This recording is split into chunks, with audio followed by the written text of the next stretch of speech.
ધોરાજીમાં જુનાગઢ ફાટક નજીક માર્ગ અકસ્માત સર્જાયો હતો, જેમાં એક ડમ્પર અને બાઇક વચ્ચે થયેલા આ અકસ્માતમાં દાદી અને 1 વર્ષના માસૂમ પુત્રનું ઘટના સ્થળે જ મોત નીપજ્યું હતું, તો બાઇક ચાલક પણ ગંભીર રીતે ઇજાગ્રસ્ત બન્યો હતો. ધોરાજીના જુનાગઢ ફાટક પાસે પૂરપાટ ઝડપે આવી રહેલા ડમ્પરે બાઇક સવાર પરિવારને અડફેટે લેતા ગંભીર અકસ્માત સર્જાયો હતો.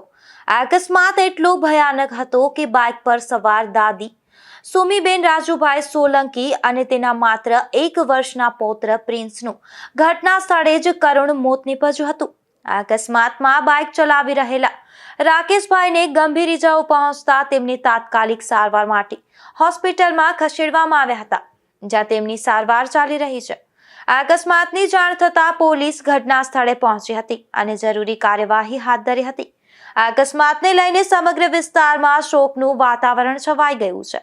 એક જ પરિવારના 2 સભ્યોના એક સાથે મોતથી પરિવારજનો પર આભ ફાટી પડ્યો હોય તેવી સ્થિતિ સર્જાઈ છે. Bureau report, Gujarat news, Dhoraji.